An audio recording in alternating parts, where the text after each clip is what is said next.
Backyard, and for today's video I'm going to be fermenting again the soya beans pulps, and this fermentation is intended only for my goats and sheep here in my backyard hobby. And I'm not going to mix any thing but just pure soya beans pulps, and then only molasses.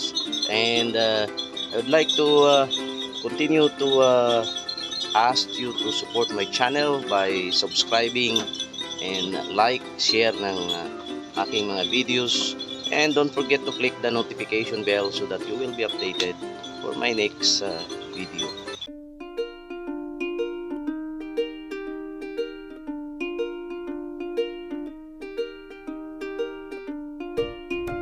Mga kabakyard, as what I said, I'm going to be fermenting soya beans pulps for my goats and sheep.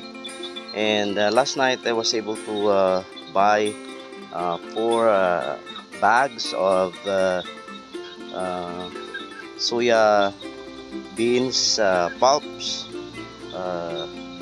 for 100 baht.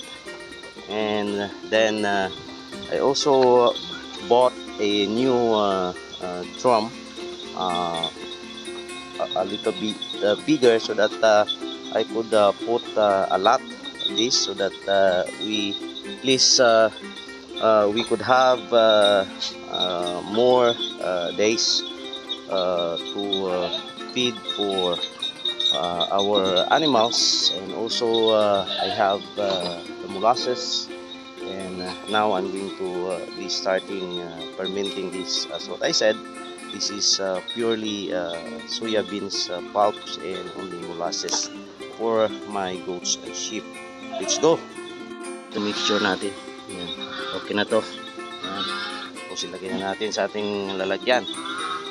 Ayos na to. Make sure na ano ninyo ng maayos. Ano ba yun?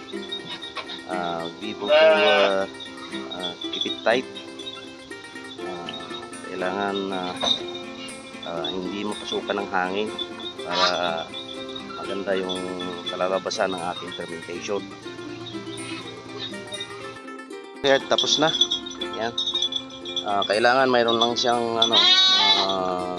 space, para kasi aalsa pa to. Kaya kailangan na may space siya para magumangsa. Tama-tama to dito sa mapuno. Pag umalsa na yan, after 7 days makikita natin alsa yan.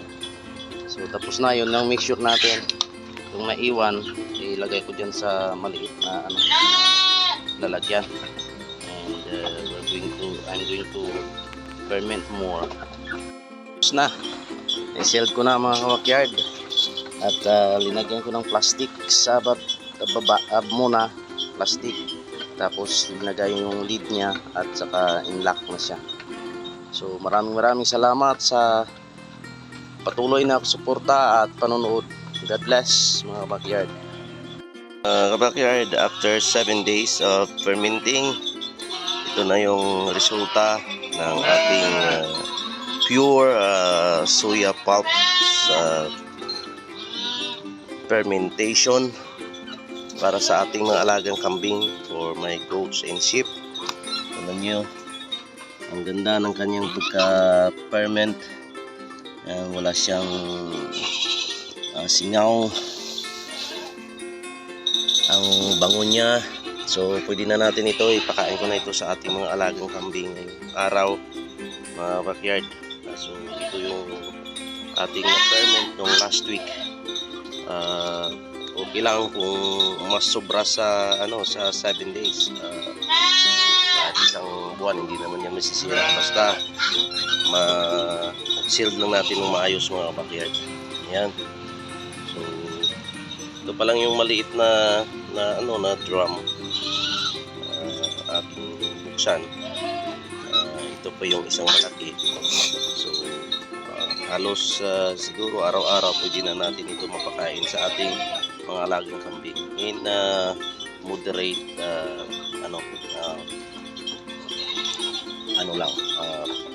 part mga backyard. Backyard, pinakain na natin sa kanila yung soya pulp.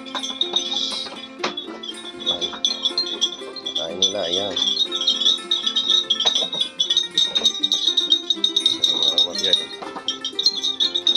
So, pagkatapos nito, bigay ko sa kanila yung ating chop kanina na banana trunk.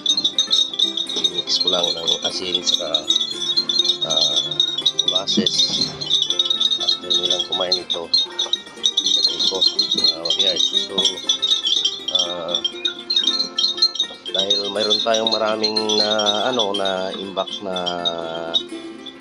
ferment na soya pulp, ito na yung aking ipakain sa kanila every day backyard.